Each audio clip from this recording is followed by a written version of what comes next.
Good morning, everybody, and welcome.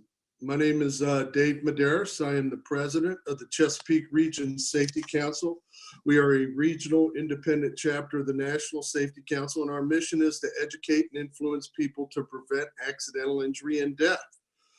Here we are. We are in a third of a informative session.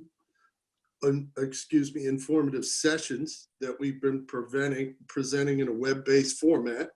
And today we have a gentleman by the name of Matt Doherty with us. He is going to do a presentation. His presentation today is on recognizing, preventing, and responding to violence in the workplace. Matt has an extensive security background to include work with the Secret Service, and I will let him introduce himself a little bit more. I just would like to ask you all, if you like what you see here, we're going to be doing more and more of this stuff. If you have a chance to visit our website, www.chesapeakesc.org, you're going to see a lot of new and innovative programs, virtual instructor-led training stuff, and it's all coming up. We're working at a diligent pace to deliver some new and innovative stuff. So please check us out on a regular basis. And without further ado, I am going to turn this over to Matt. Matt, go for it. Thank you, Dave. I really appreciate it. And it really is an honor to be before you today. This is not the first time I have spoken before on behalf of the Chesapeake Regional Safety Council. Just a little bit about myself. I'm a senior vice president, as you see, of Hillard Heintze.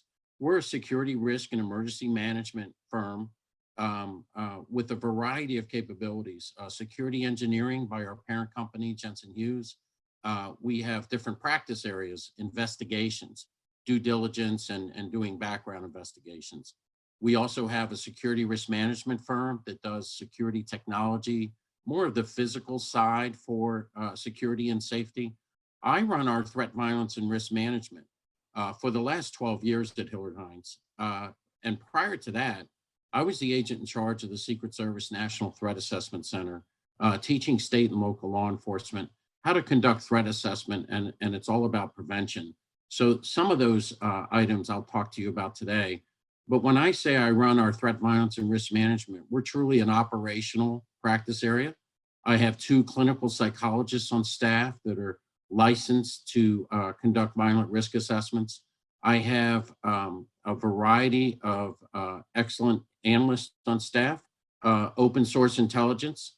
They remind me that the politically incorrect term is social media monitoring or social media capabilities.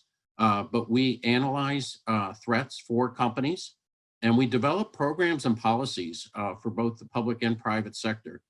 We develop policies for the Social Security Administration and Citizenship and Immigration Service, as well as most of our work is done in the private sector, developing policies. We are members of the Society of Human Resource Management, so we definitely collaborate with our counterparts at security and HR and legal. And we'll talk about workplace violence prevention. It's absolutely critical. It really is the #1 way to prevent that active assailant phenomenon. But the agenda today for the next hour or so, employee safety, protecting the workplace. What are the warning signs and behaviors? And this goes beyond just whether somebody made a direct threat or not.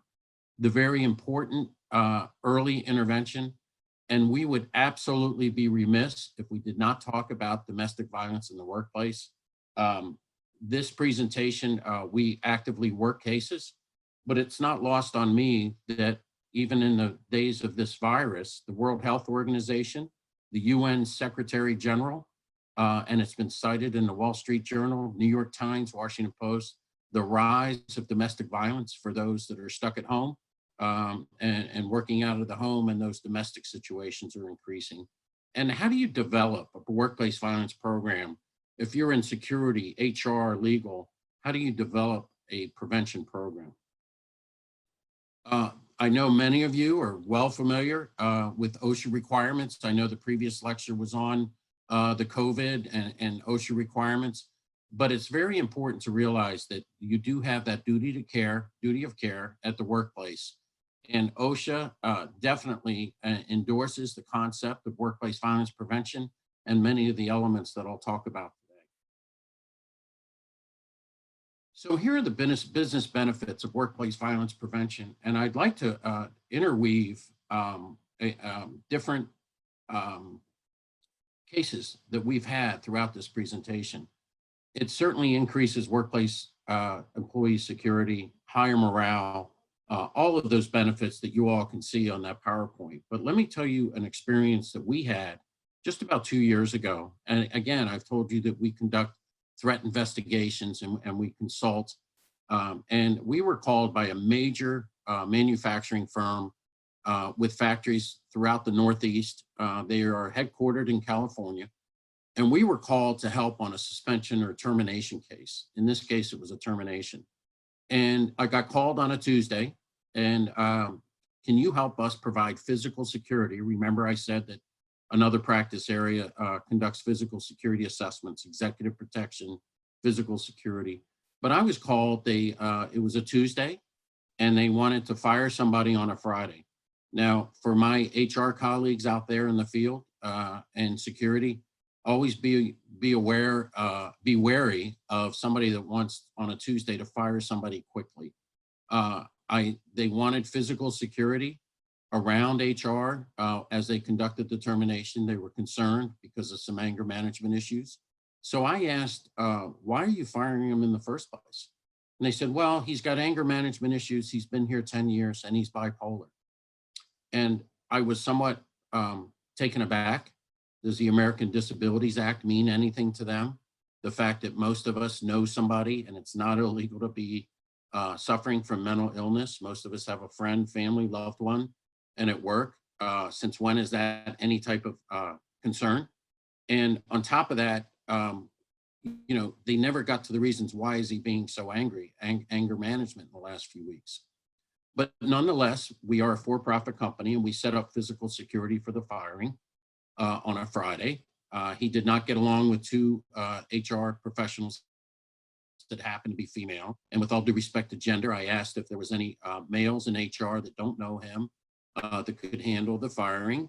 And I had an off-duty plainclothes armed guard outside the room just in case things don't go well and an intervention is perhaps needed. So anyway, they fired him. We extended his benefits package, all of these best practices. But the important thing is when he left, he threw the benefits package at the HR person and he left the campus. And my instructions to the off-duty person, plainclothes guard, was follow him off the campus. It's my understanding he's married. And I just want to make sure he leaves and doesn't go back to his workstation. About 90 minutes later, I got called by the security person. And he says, Matt, we're at the gun store. He is purchasing 3 weapons as we speak. It was in a state that had some very liberal laws as far as the ability to purchase weapons. And think about this now. Somebody was fired. That's not illegal. Somebody had anger management issues and suffers from mental illness. That's not illegal. And it wasn't illegal for him to walk in and purchase weapons. But as you all know, within that 90 minutes of occurrence, we knew as a threat assessment professional, I knew he was on a potential pathway to violence. Fast forward, and I'm making a long story short, but just to show you those bullet points on the impact it can have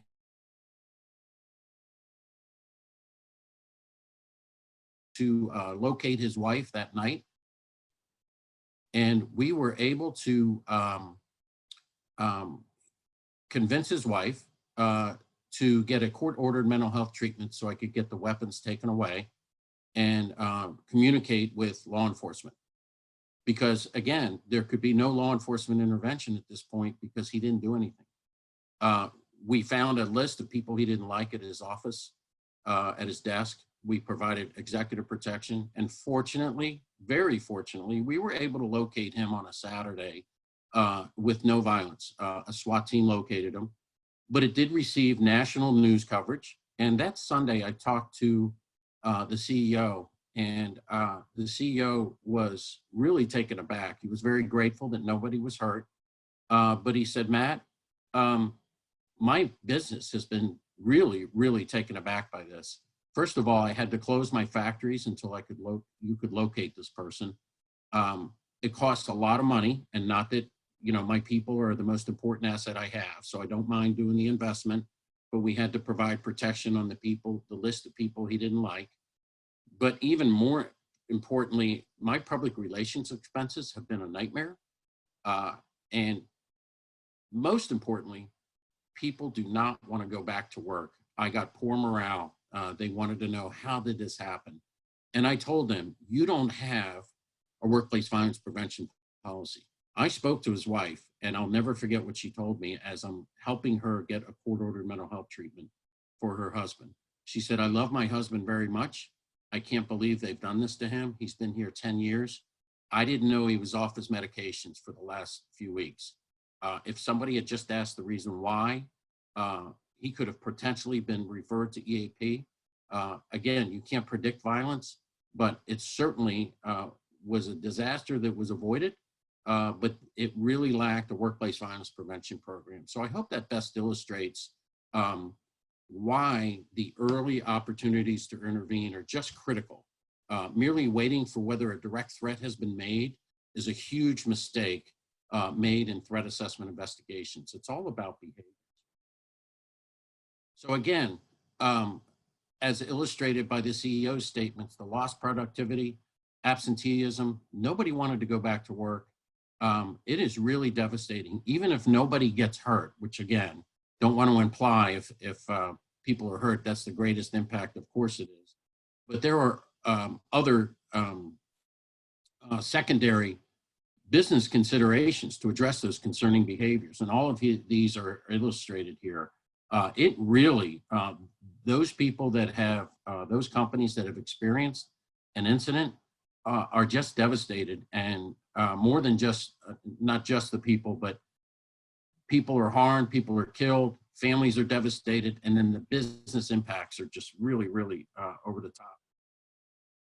For any of you in legal or HR, I want to remind you, be aware of those legal implications of workplace violence prevention. The Health Insurance Portability Act, HIPAA, the reason why you don't have access to perhaps somebody's health records. We recommend that every business be aware of the public safety exceptions to HIPAA. If somebody appears to be a danger to themselves or others in the eye of the law, HIPAA privacy considerations can be waived. The same thing if you're from an academic institution or you have interns on the job, the FERPA. That's the reason why some of us that may pay a kid's college tuition and don't get to see the grades. Many times, Virginia Tech is a great example where information was not mistakenly not shared. His disruption in the classroom, in the dorm, the information wasn't shared because the staff felt that it was protected by FERPA, that it was an academic record. And it's very clear that in the law that there are public safety exceptions to FERPA. Your behavior is not an academic record. The duty to warn, Tarasoff, I would think that most of you are not aware of that. It's most of you probably have an employee assistance program, whether it be outsourced or in-house. Usually they're outsourced, and they're great programs to deal with those life stressors, debt consolidation, divorce. I cannot promote an employee assistance program enough, especially during this virus occurrence. But what Tarasoff is the employee assistance program, they're usually not trained to do violent risk assessments.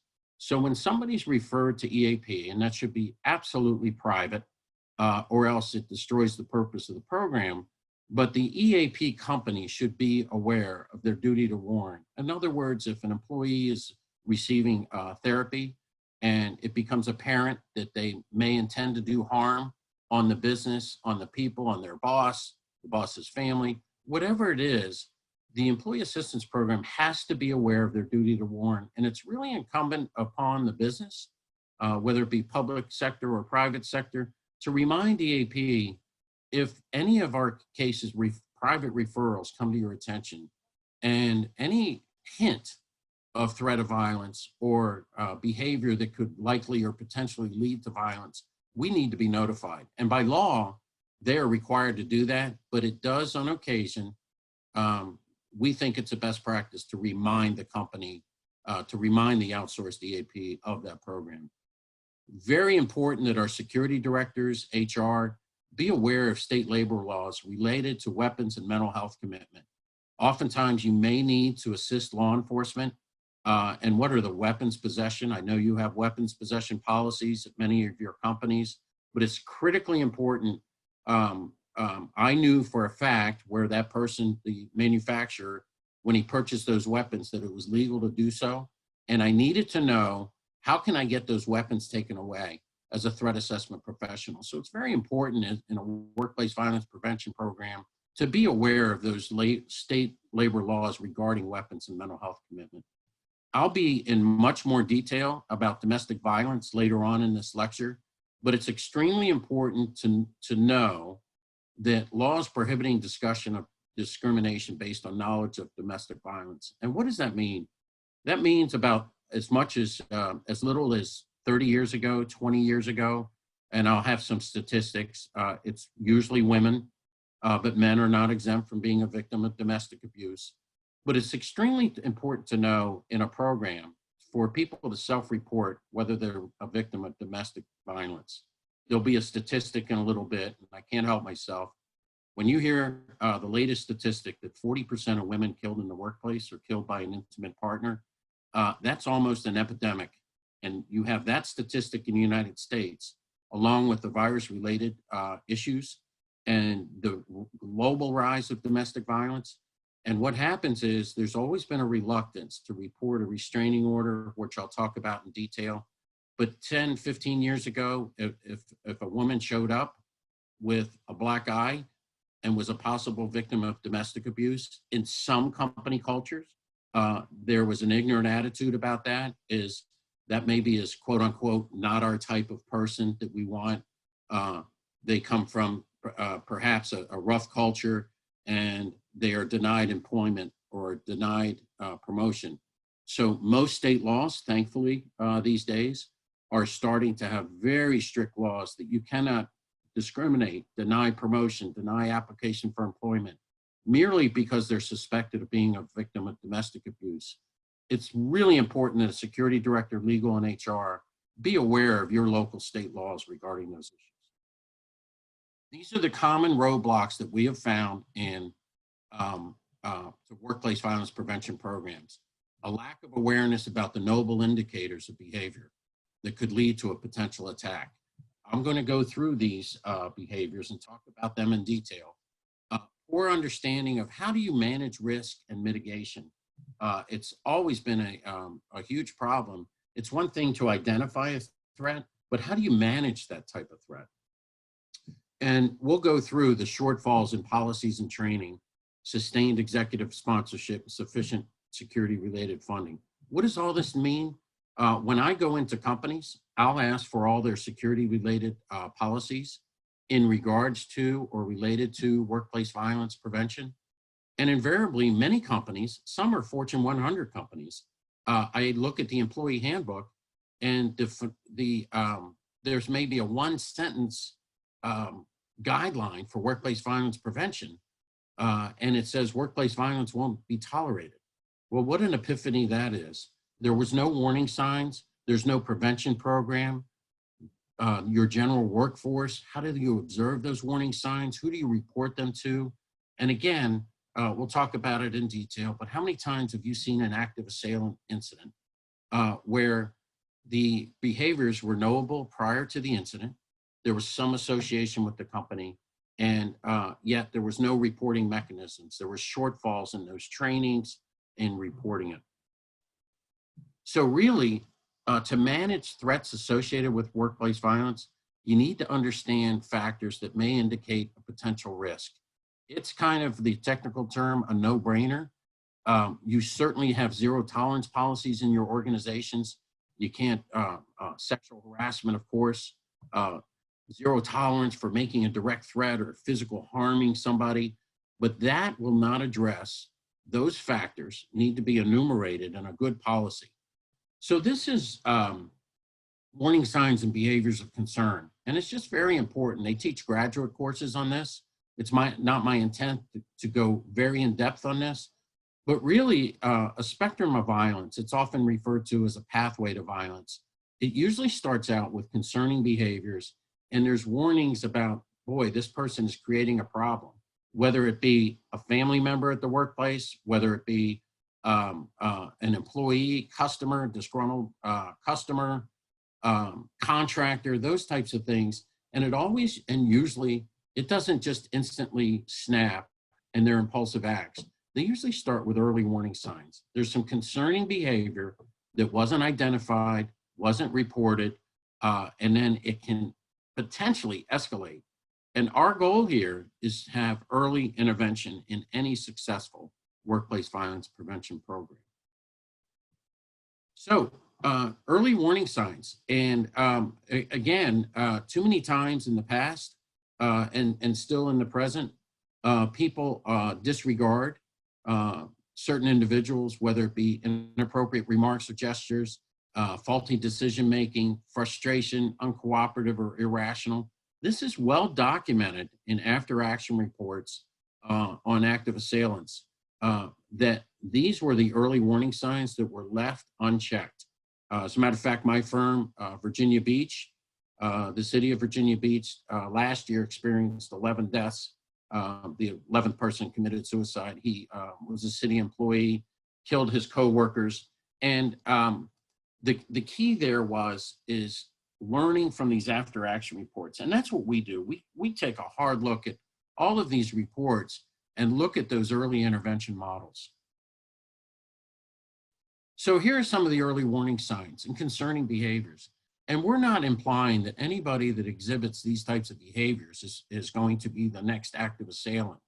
What we are saying is these are clearly defined issues that are managerial best practices anyway, but if left unchecked, potentially, nobody can predict violence again, but potentially could lead to an act of workplace violence.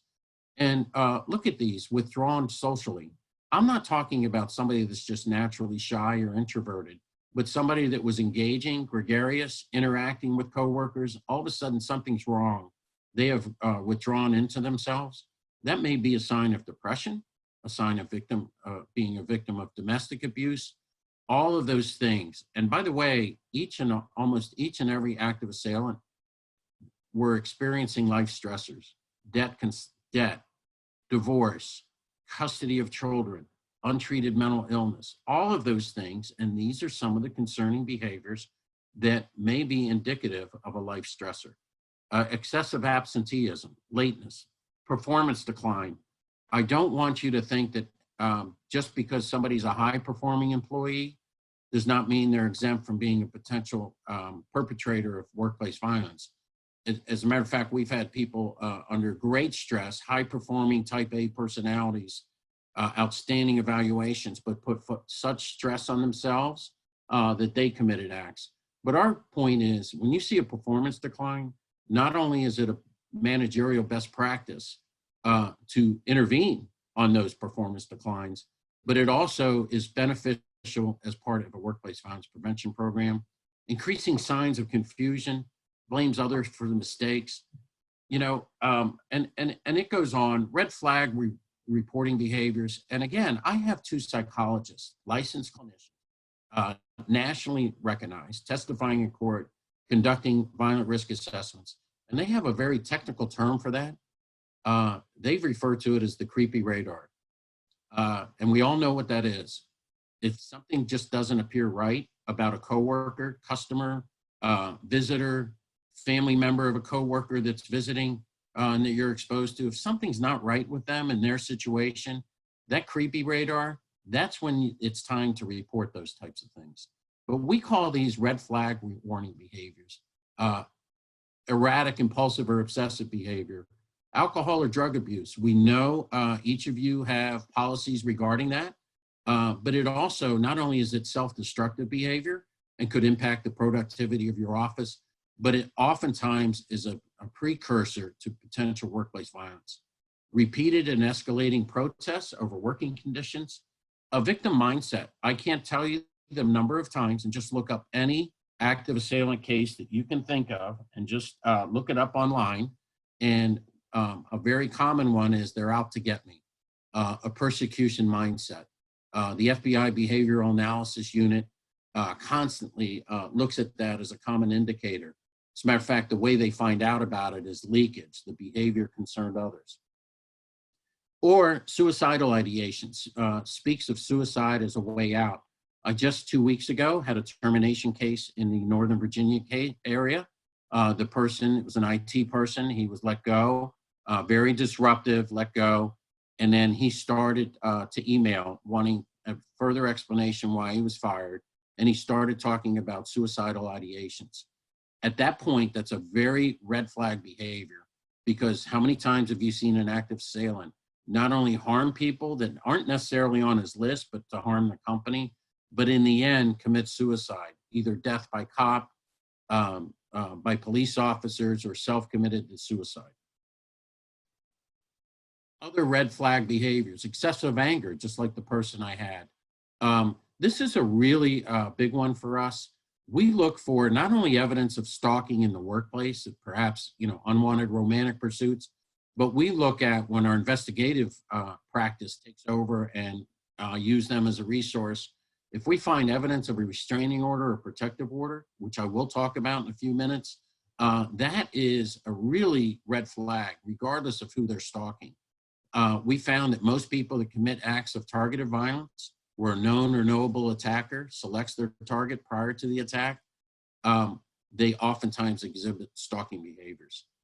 Holding grudges, not letting go. We've all been disappointed at work, but we've all have probably that adaptability to get over it. And we've had people in the active assailant after action reports holding grudges for many, many months, if not years at the workplace. That is a concerning behavior for us. And escalating threats that appear well planned. By that, I mean, escalating the situation instead of diffusing a situation on the part of the employee. Again, these are kind of the no-brainers, stated intention to hurt somebody. That shouldn't be taken as a joke. Just recently in Aurora, Illinois, we had a termination case where the person was being fired, and tragically, he killed the HR person firing him and also a summer intern on their first day on the job. He joked that the day before to workers, that if they fire him, he's going to shoot the place up. But the next thing you know, the coworkers that heard it thought he was joking and didn't report it. Preoccupation with weapons, and I'm not talking about somebody that's a hunter or a gun enthusiast, but when somebody's on our radar, we look for preoccupation with weapons, violence, or revenge. Many of the active shooters are interested in other active shooter events. They have a variety of motives, and one of them is fame and notoriety. And violence towards inanimate objects, turning over your desk, breaking a lamp, red flag behavior for us. We look at a history of violent acts, and it's not necessarily in your criminal record. As a matter of fact, we found that most people that commit acts of targeted violence oftentimes do not have a criminal record. And they speak of homicide as a way out. These are all those violent behaviors that most, unfortunately, unless they've been trained, most workers are unaware that these are concerning situations that should be reported. So early identification is the key of those behaviors of concern, not only for your workers, but visitors, again, disgruntled customers, family members of coworkers that perhaps come in. But it really is important for an early intervention program. I cannot stress enough that your zero tolerance policies about sexual harassment, direct threats, and physical harm, those of course should be in place, but that will not prevent an act of workplace violence at your workplace in most cases. So when we work a case, we look at mitigation. We look at when we have, when somebody's come to our attention and it's concerning, we look for mitigating factors. In other words, boy, do they acknowledge they may have some mental health issues and recognition of problems and wanting help? That person with the suicidal ideations in Northern Virginia, I interviewed him. I interviewed his brother-in-law who was still working at the work, and he acknowledged that he needed some help and was seeking appropriate help for those problems. Getting him to EAP, when they're cooperative and have those positive coping skills, that is an excellent sign for us to mitigate these types of measures. We also look for strong positive personal attachments. Look at the two cases I talked to you about. I spoke to his wife, and it was a very positive attachment. She loved her husband very much, acknowledged that he had some mental health issues. The Northern Virginia case I had where the brother-in-law was there, that's a good positive personal attachment that we can leverage to make sure that person's in a good place. Feelings of genuine remorse. Oftentimes we get involved in case because people are being bullies at work or exhibiting those red flags. And once we call their attention to it on how they're being perceived, expressing remorse is a good mitigating factor for us. Obeying limits set by the employer, not just letting that person, Joe, just being Joe and being a jerk at work, but obeying those limits on behavior. So, and seeing the future beyond those current issues. Even if they're being fired, we're not saying that every single time a red flag behavior comes up, that there's going to be a reconciliation moment. It may result in a suspension or termination, but at least you're monitoring that case. And if they see a future beyond those current issues, including a termination, that's a good sign. Again, I would be remiss if we didn't talk about domestic abuse specifically. It is an astounding statistic, and this was 2016. Last year on the trainings that we do, the Department of Labor talked about up till 2009 that it was 33%. And look at the rise. And now we're not even talking about the virus and the implications of that. Again, the World Health Organization, the UN Secretary General, just really do an internet search on either the Wall Street Journal, New York Times, Washington Post. It is, along with the pandemic, is a considerable rise in domestic partners and relative abuse. And it's certainly, there's no doubt in my mind that when you work remotely and you have those video chats like we're having now, that those early warning signs can be addressed. That's why it is so important. And I would tell you, most organizations do not have this, even though the Society of Human Resource Management and the American Society of Industrial Security, the security directors kind of trade association for protective orders. Most protective orders are not brought to the attention of authorities, in other words, HR or security. It's often assigned the order of protection. They should notify human resource. This is a best practice policy and follow those protocols. So what do I mean by that? And I best can express that. I just recently, once again in Virginia, had an insurance company, and we wrote their policies as far as the early warning signs, and we were training their general workforce. What are the warning signs? We're here to help. We want a good, secure workplace. And we advise them about the early warning signs of domestic violence. But we emphasize to them, it is against most state labor laws to discriminate. We're not here to find out. This is not a performance issue. And I know everybody here would agree with that. It's not a performance issue. We can do things, we can put things in place if you have a restraining order. That's why I can't recommend highly enough any employee handbook that doesn't address restraining orders is making a serious mistake. They should volunteer those. And we stress to the workplace, it's not to find out who has trouble with relationships, but it's to do several things. And I'll best illustrate that by the insurance company I lectured in Virginia. I reminded them that they should report their restraining orders.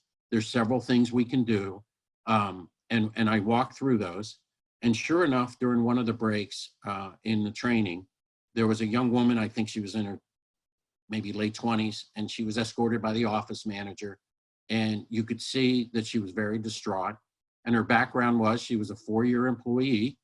And I asked her, I could tell it was a restraining order, and she wanted to volunteer it. So we got off to a private place, and the CEOs could see me in the corner of his eye.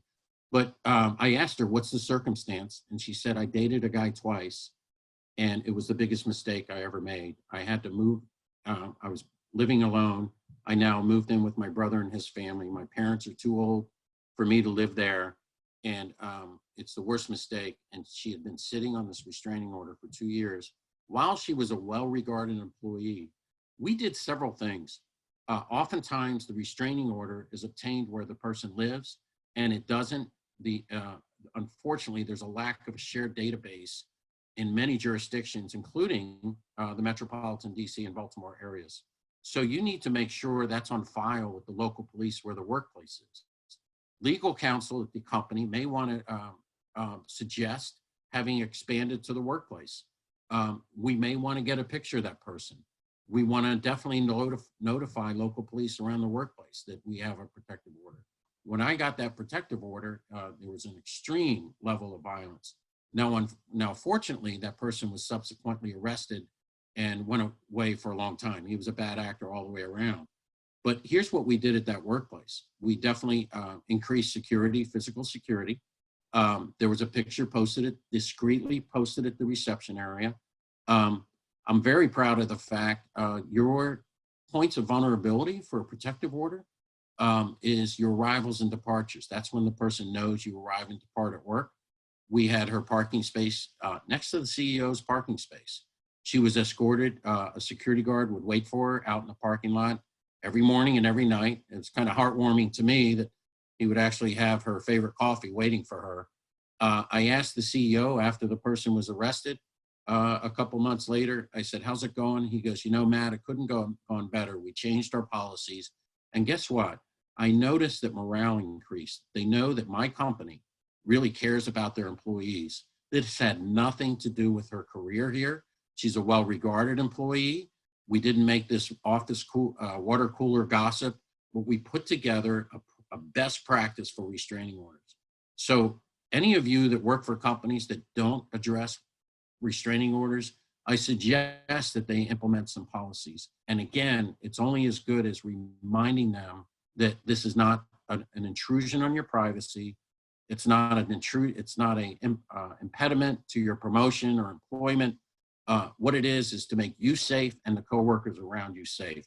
Because those perpetrators of workplace violence, when you hear that 40% of women are killed in the workplace, other people are killed as well. That's the source of where perhaps the woman gets their independence and their paycheck. There might be a perceived affair or relationships, whether real or perceived. All of those issues, oftentimes, the perpetrator of domestic violence targets the workplace, and other innocent people are harmed or killed. A manager's response in workplace violence prevention as far as domestic abuse, it's not an invasion of privacy to just ask, is there anything going on? Are you okay? And get help from HR. And I know those of you in HR out there and security, you would rather know about it sooner than later. Most of us in HR and security, we get our really concerning situations, oftentimes at Fridays at 3 o'clock because there wasn't an early intervention or reporting. But HR can refer them to domestic violence advocacy resources. Security can be aware for that perimeter security. Again, liaison with law enforcement. And again, train those receptionists and executive assistants to recognize and report those early warning signs.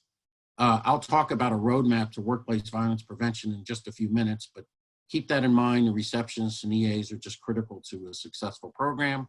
And again, any of you that have reception areas, use a call of concern checklist so that they can record any of the concerning information. It could be an ex-husband, it could be the boyfriend. Again, I don't want anybody to think men are exempt from being a victim of domestic abuse, but in reality, the statistics on women are just off the charts compared to men. So how do you develop a workplace violence prevention program? The first thing you do is conduct a needs assessment. And we conduct them. We ask for all your workplace violence related policies and procedures and look at whether, background screening, substance abuse, are there any domestic violence policies?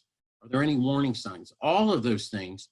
And we also interview major leaders in the organization, head of HR, head of legal, as high up the C-suite as we can go.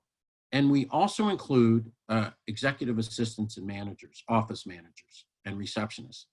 And oftentimes we get pushback from a client, especially large companies, you know, CEOs and Fortune 100s, Fortune 500s. Why do you want to interview the executive assistants and the office managers or secretaries? They are not decision makers. They're not budget people that will implement the program. And our reply is there's nobody that knows more about the interpersonal dynamics of an office than an office manager or executive assistant or receptionist. And I think most of you would agree with that. They know the dynamics of an office, warning signs, domestic situations. So we want to interview them and make sure that they're aware and capture their concerns and maybe real life experiences at the workplace. Conducting a physical and technical security assessment, that's just critical to do that. And that's access control, whether there's a panic alarm, cameras, your classic physical security assessments. Step 3, develop those policies and how do you formalize a workplace violence prevention program? We had a major luxury car automobile manufacturer covering all of the Americas, South America, the United States, Canada. They had about 82 HR policies. Well, each one of those policies had to be modified with language to address those. So it's really an adaptability, a program, and there's a big difference between a policy and a program. In our minds, our concept of a policy, it's great to have policies, but a policy in workplace violence is worthless if there's not a formal program of recurring training, whether it be with a learning management system, intake forms, especially if you're a big company, to standardize reporting and consulting, how to identify those behaviors and who to report them to. Step 4, build and train a threat assessment team. That is a best practice in the industry. It's no coincidence that most public universities are required by law, by state law, to have an interdisciplinary threat management team. Now you're starting to see it recommended by OSHA, by SHRM, the Society of Human Resource Management, American Society of Industrial Security. And what is a team? That's an interdisciplinary process that I'll talk about in a few minutes. And really, it's all about training and awareness. You cannot just have a policy sitting on the shelf without that awareness. And also having access to threat assessment professionals that can quickly engage advanced support. So again, the needs assessment. We want to identify those strengths, resources, and processes in HR, security, legal, compliance, and other departments.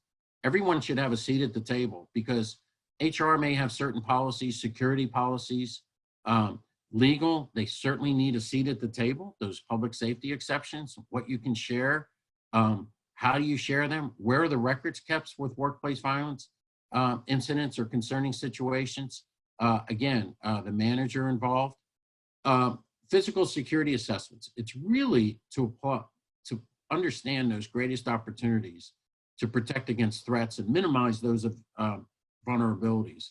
A physical security assessment and technical security assessment can really identify those risks to the organizations. Something as simple as a backdoor or lacking perimeter security with business executives. And again, very, very important for those of you that are interested in physical and technical security assessments, it really needs to conform with security management standards and ASIS. Again, ASIS is an international. All of my security director counterparts know what I'm talking about. It's basically the trade association of which we're all members of to keep in compliance and getting those best practices and lessons learned. Again, the advantage of physical security versus technical security, just to further elaborate the difference, look at the physical security measures, visitor management, lighting, mail and delivery safeguards. A good example is when I interviewed a receptionist and she was, I asked her about a termination checklist at her visitor management. It wasn't turned off right away. She actually buzzed in somebody that had been working there 20 years and she was unaware he had been fired the day before. So really critical backup emergency power, mail and delivery safeguards. How is the mail delivered? All of those things are components of a physical security assessment. As opposed to technical security, CCTV and intrusion detection, et cetera, interior security, access control, bulletproof glass. You know, again, it depends on the measure and criticality of your business and location. And for instance, are you in a high crime area? Are your products very sensitive? Those types of things.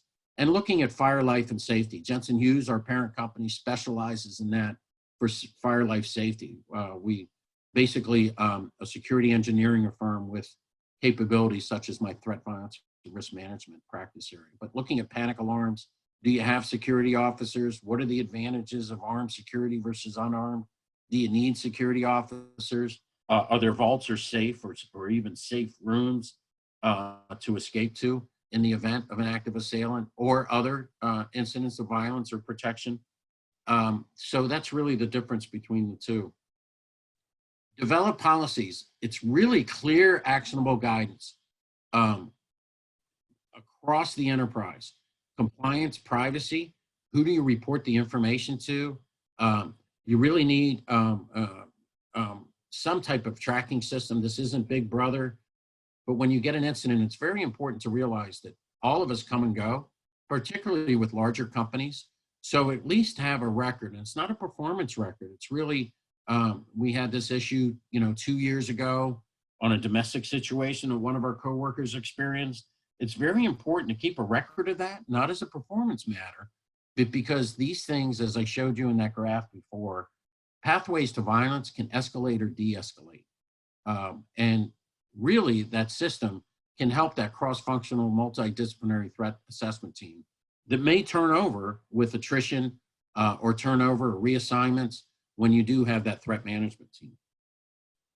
So how do you build that team?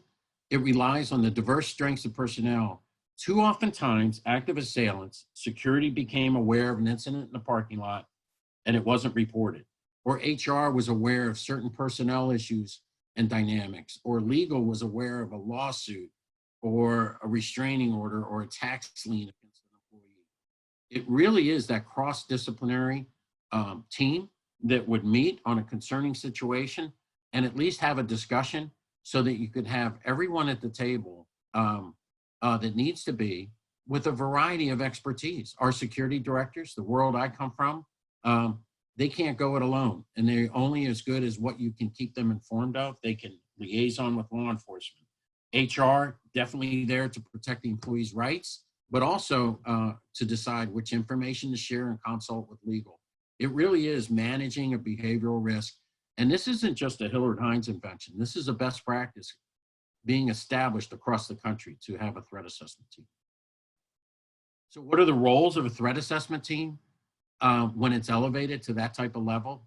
Gathering the facts, making sure primarily the workplace is safe, and that's why it's so important to include that security director. And it really is ensuring an impartial, fair, and objective view. Oftentimes we come in as a threat assessment professional. There's been times where it was a bullying boss that was causing all the problems. So really objective review, regardless of who is exhibiting those early warning signs. Managing is just a very key critical way to do that. Determining what is the course of action. Do we remove the person temporarily, separate? Do they need a mandatory referral to EAP? Do we need to liaison with police to find out if there's incidents in the community? Really maintain that global big picture perspective. And it may be a disgruntled customer or contractor. In this outsourced world, your workplace violence policies should really be based on courtesy, respect, and safety. And that should apply to whether it's a customer, whether it's a contractor your employees are exposed to. It's really a global perspective that it applies across the board and not just your coworkers and the employees. Consistent application of policies. You can't just go back to that. And I can't tell you the number of times I've seen active assailant cases where that was just Joe being Joe. So review those policies and procedures and really recommend the threat assessment team. How do you improve the program? How can we better improve the program? It should be constantly looked at. They should meet regardless on a regular basis. I realize everyone has day jobs, but this best practice of threat assessment should meet and maybe recommend for program improvement once you do have a case of concern. And again, every case of concern, nobody can predict violence. We're not saying most of these concerns, once they get the proper help or it's managed properly, and early intervention takes place, that it really decreases exponentially your potential for workplace violence. Emphasize training, and I'll talk about training, but it's only as good as the awareness. That's why we on an LMS or in person conduct, and we want to make sure the general workforce particularly is aware of what are the behaviors and who can we report them to. So foundational training, oftentimes referred to as general workforce, it's really company-wide educational awareness. Here's the program. Here are the warning signs that we just gave you all in this briefing, and what workplace violence is, targeted violence. Understand the many ways it enters and impacts the work environment, whether it be, again, customers, somebody's intimate relationship, and really connecting those warning signs to critical information. How many times have you seen an active shooter having those warning signs? And I think a good example of that is in June of 2018, many of you may recall the Annapolis newspaper shooting, the Cape Gazette. I was called by the media on that case while it was going on. Before they even identified the person, I was telling the media, I'm not there to be an ambulance chaser, but I said, look, there's probably a high likelihood that that person was a known to the company, high likelihood suspended employee, terminated employee, intimate partner, or a disgruntled customer. It turned out he was a very disgruntled customer, lots of untreated mental health issues, harassing, stalking. He thought the newspaper had defamed him. He went to court. They were contemplating restraining orders. He actually had a history of stalking in his behavior. But I said there's probably a high likelihood that perpetrator, before they even identified him, there's some association. And sure enough, there was an association, that disgruntled customer. On our local NBC affiliate, WRC4, I appeared on the an investigative show with the chief of police from that particular jurisdiction, Anne Arundel County. And we both agree, this is really, law enforcement needs better training on threat assessment, because if you think about it, many times these behaviors are not a violation of the law, but it really is incumbent upon a company or an employer to have that program. You could have the police department right across the street from your company. That's not going to prevent workplace violence. And how many times on active assailants have you seen in the media that we all thought he'd be the next shooter? The behaviors were clearly identified, but the coworkers knew it, but they didn't understand the seriousness of it, and they didn't know who to report it to. I'm confident that your employees would report sexual harassment. I'm confident they would report a direct threat or an actual fight in the parking lot. I'm not so confident in many companies that don't have a program. They're not going to have that ability for early intervention and prevention. So leadership training, I talked to you about the foundational training that everyone should be aware of. Now you need to train the managers and leaders across all organizational levels to model behavioral accountability. You need to be consistent, compliant, and it's really how to train your managers and leadership to build a culture of trust with your employees so that they can gain confidence in speaking up. Oftentimes, and I've had this case with a pharmaceutical company, there was a domestic situation. They had no reporting. It was predominantly a women manufacturing type blue collar culture. A woman who had reported to work every day for 10 years, never called in sick. The other coworkers didn't say anything when she showed up 2 days later with a black eye. They thought it was none of their business. They didn't want to speak up. They didn't want to get her in trouble. And sure enough, the ex-husband killed her in the parking lot 2 days later. So you really need to build that culture of trust that a workplace violence prevention program, and that's why I cringe at employee handbooks that say workplace violence won't be tolerated and you will be punished. It shouldn't be punitive program. It should be, if you have concerns, report them. As a matter of fact, it's got the opposite effect. It's how to retain employees. You spend a lot of money and time investing in employees, and you need to adhere to that. Foundational training for active assailants and response. And we have entered into a partnership with the Chesapeake Regional Council. But it's very important. There's a lot of active assailants trainings out there. Ours can be accessed for you through the LMS learning management system, but it's an e-learning, but it really helps put into concepts. It's very important to have after action reports of active assailants. And you'll see every time the FBI likes to do one. In Virginia Beach's case, we did it. But you want to get those lessons learned, and you really need to have prevention on the front end of it. Any active assailants awareness and response program that does not have the warning signs are really making a big mistake, because that is the key in criticality. Many active assailant awareness and response videotapes, and with all due respect to my law enforcement colleagues out there, some of them are very graphic in nature with Hollywood music and ketchup packets and injuries. That's not the point. The point is, how can we run, hide, and fight in a safe manner? And what did we learn from the active assailants after action reports of mass shootings? What actions did people take to save themselves? And what ones had tragic consequences, such as leaving your belongings behind? It's very important to think calmly and think and react within those unexpected attacks. Again, graphic videos is not quite what an HR director would want to show at new employee orientation. It can be very disconcerting, but you need a measured one like we have in the active awareness response that we'll talk about how to access that. But it's really, what do you do if you ever had to face that type of attack? What rational decisions can you make, and what options are available to you to either run, hide, or fight? And it's really a dramatic change with law enforcement on promoting these concepts. Established to engage advanced support. And what does that mean? You really, if you do have anybody that has a workplace violence prevention program, should have access to experts. And that's why we always promote employee assistance programs. But again, licensed clinicians, investigators, when you really get a concerning case, even if it's that a customer or contractor or a stalker that walks around the workplace, you really need that multidisciplinary analysis. Sometimes your threat assessment team, once they're trained, they can handle the vast majority of these cases on their own, but sometimes you will need that ad hoc membership.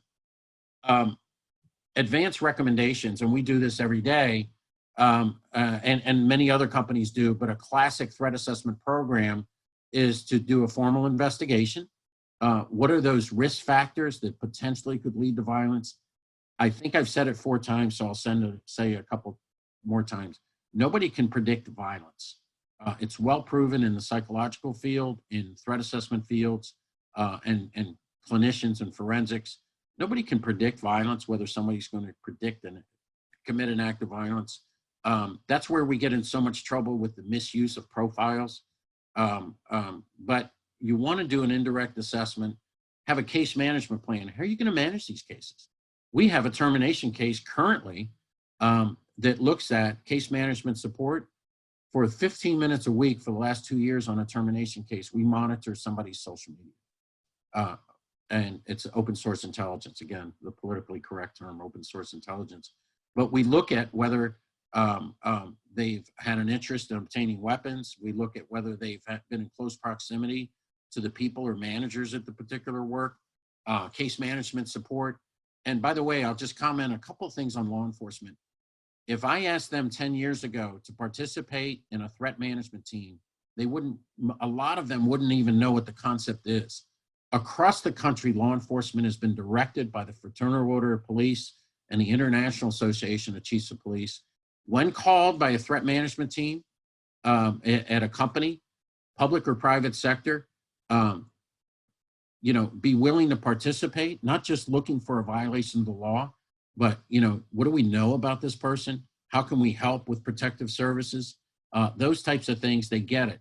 They would much rather respond to a threat assessment team and participate if needed than respond to an active assailant at your workplace. So there really is a dramatic, another example of law enforcement liaison is terminations. They now, if you ask them 10, 15, 20 years ago, hey, I'm terminating somebody. They didn't violate the law, but we're concerned about his behaviors. Law enforcement oftentimes would say, hey, there's no violation of the law. There's nothing to arrest them on.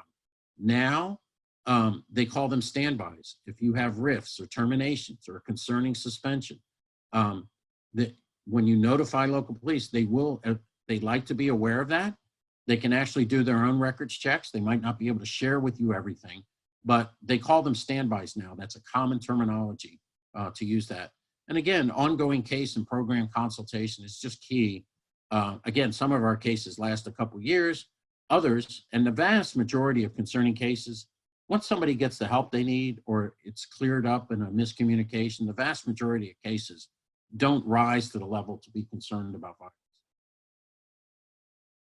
We ended right at 10 o'clock, and all I can say is, we've had many cases that we worked actively, and it's really a passion of ours. When I was able to talk to that wife, and she said loved her husband very much, we were able to get him a court-ordered mental health treatment. He couldn't work at the same workplace because of all the incidents that went down. However, we have that trusted source. She would and hasn't notified me if there's any escalation of behavior, but that person's gainfully employed with a wife and child still to this day because he suffered from untreated mental health issues. And now he's getting the help he needs and he's gainfully employed. And now we have a stable situation where that person is no longer a threat to the community or the workplace. So I'll turn this over to our team to see if there are any questions or any additional comments, and I really welcome questions. Yes, so Matt, can you hear me? Yes. Okay, so we have several questions, and if anybody has any more, they can type them into either the chat box or the Q&A section at the bottom of the screen. So the first question is, can a company require employees to report orders of protection so appropriate precautions can be implemented? Great question. I would defer to your legal counsel. I've seen it both ways, and it's not restricted to particular state laws or any jurisdictional laws. I have seen some employee handbooks. They are strongly encouraged to report any restraining orders, with some elaboration on that to make sure that this is not a punitive exercise or invasion of privacy. I have seen other companies make it mandatory, and I really defer to your chief counsel on how you want that worded. I'd say most it's voluntary, but at least there's a mention of the protective order in there. And it's very important, again, to have a clear concept. Why do you want that protection order? Again, expanding to the workplace, notifying local police to make sure you get a picture. The complete lack of shared databases on restraining orders and protective orders and mental health commitment. If I digress for a minute, you could get a court-ordered mental health treatment that forbids you to get guns or a restraining order. Those two parameters are still federal law that you cannot purchase a weapon or possess. But unfortunately, with the lack of shared databases, you could get a court-ordered mental health treatment against you in California and move to the Chesapeake area, and there's a high likelihood that there's no shared database knowing that information. So that's why it's so important for your employees. And short answer to the question is, most cases I've seen it voluntary wording in the employee handbook and policy, but I have seen some companies make it mandatory. I hope that answers, long-winded way of answering the question. So that was a great answer, and thank you. We have more. So typically employees have a designated site to go to outside of a building during a typical evacuation, such as for fire drills. For situations involving an assailant or workplace violence, should there be a different policy in place as to where employees should go? That's the one thing I need to caution. That's a great question. But with active assailant, one of the things that's critical in the training is to acknowledge that it depends on your human response and where the shooting's coming from. I'll give you an example. We've had to go into companies and the company will say, okay, we have 10 people in this conference room. and they hear the shooting, what should they do? And we are against being too prescriptive on how you respond to that. There's so many factors. Where's the shooting coming from? You know, are you capable of hiding in a place? What's your emotional makeup to hide or run? What's the proximity? So there, we don't want to be too prescriptive. And by the way, if you are too prescriptive and you're talking about assembly areas, there have been active shooter events, active assailant events, where people have evacuated out the same door and another shooter is waiting there for them. A little hint about the training that we recommend, and it's been proven over and over again as an example of you don't want to be too prescriptive. Never ever pull the fire alarm. Many of us have been in buildings where the fire alarm is pulled. Many people have a false sense of security that maybe that's probably just a fire drill, unless they smell smoke or see a fire engine. But what happens with those assembly points? The fire drill is pulled, and then people assemble in specific designated areas. And we have had active assailant incidents where they target those assembly points, and they're the ones that pulled the fire alarm. So again, you cannot be too prescriptive. I think the training we have best illustrates that, but you can't, this isn't a fire drill or assembly point for those types of issues. We call it the human response mechanism. It depends. There's so many factors involved that we don't want to be too prescriptive on what your exact reaction or assembly point would be. Thank you. Next question. Do you recommend having scheduled lock and hide drills as part of training and awareness? Yes, we do. We think you ought to take the training. We do think that people need to look at their workplaces and that's part of the training. Be aware of what's around you. Is there a place that you can escape? Can you run down the stairs? Can you get off at different floors on the stairs? You know, the best time, the people that have survived those types of incidents were well aware of what their environments were beforehand. So I do believe in drills on where to best hide or run, and that last response mechanism, perhaps fight. And I really like to tell the story about Sandy Hook Elementary. You know, one of the few classrooms that survived with no casualties at that tragic incident with the untreated mental health person coming in, where massive amounts of people in the elementary school were killed. It was an early elementary school teacher, maybe first grade, almost right out of college, but she looked around the room well in advance the prior year, and she knew that if there was a shooting, I'm not going to jump out the window. That's impractical, and I'm not going to leave these young kids behind. She piled all of her kids in a unisex bathroom and closed the door without any windows. She knew what she wanted to do. As soon as she heard those shots, she knew where and what to do. And that's just critical. We do think there ought to be drills, but we do think that one of the most important things is to take a look at your work, doing those drills, but being aware of your surroundings. Where is it a best place to run? Where is the best place to hide?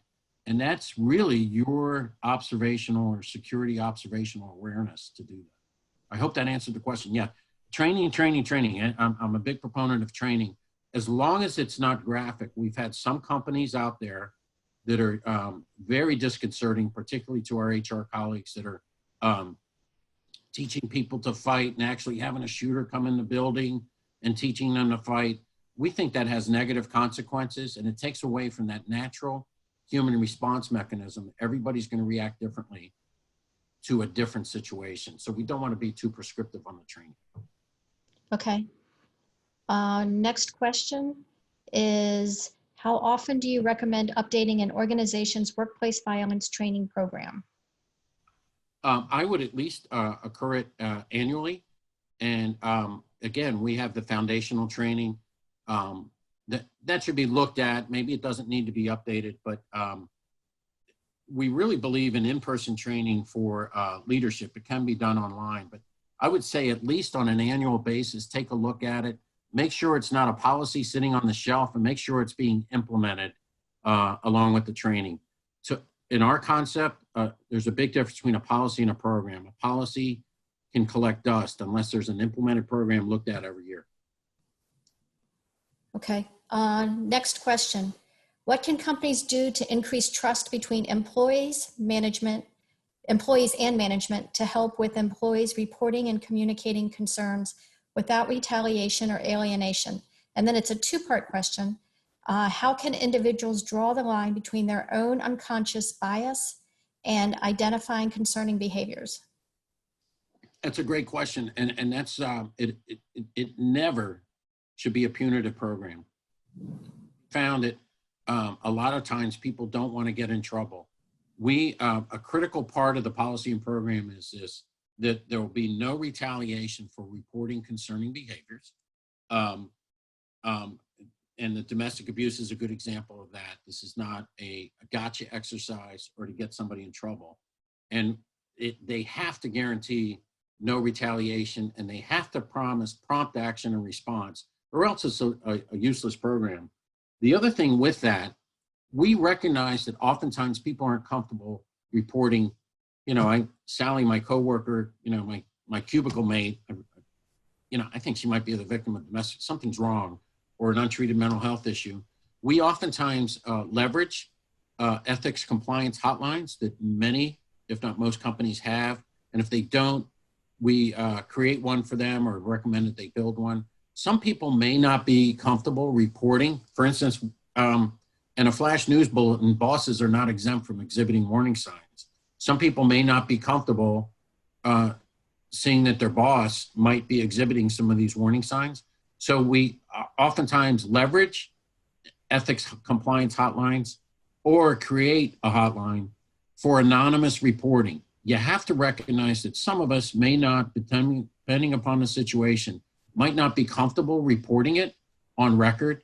Again, even though you're creating that courtesy, respect, and safety, and you're emphasizing there'll be no retaliation, it's not a punitive exercise. Nevertheless, some people might be more comfortable reporting it anonymously. And the other thing is, oftentimes companies are requiring people in this outsourced world of ours to be on a different job site, on a client job site, permanently embedded. That's why it's critically important to train your people, regardless of how valuable the client is that they're on that site. Observe those behaviors that go beyond just coworkers. If you find that somebody you're working with is exhibiting those warning signs, either report them anonymously, but being comfortable to report it is just critical. It's a great question, because if it appears to be a punitive program, the program will not be a success.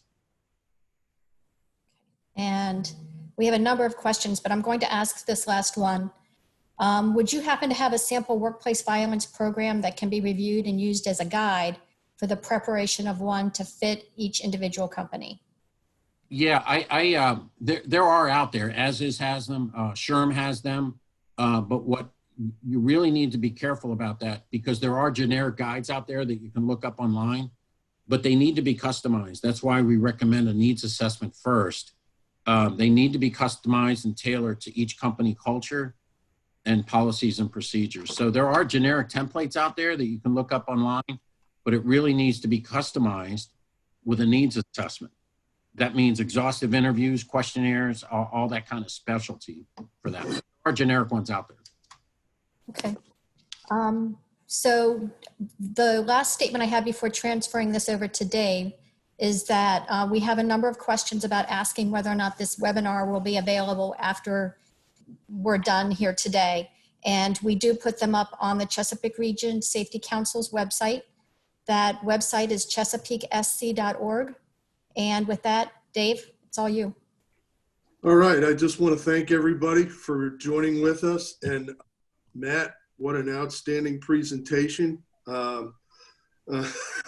Wow. Just lots and lots of stuff to learn. And I wanted to ask you all, take a look at our website. We're going to be regularly updating things. We're going to try some new and different stuff. As I said earlier on, there will be some stuff from Hillard Heintze up there that you can participate in. So take a look, chesapeakesc.org. thank you very much, and keep your eyes open. We'll be doing something again next Wednesday. All right. Have a great day. Thank you. Thank you. It was an honor. Thank you.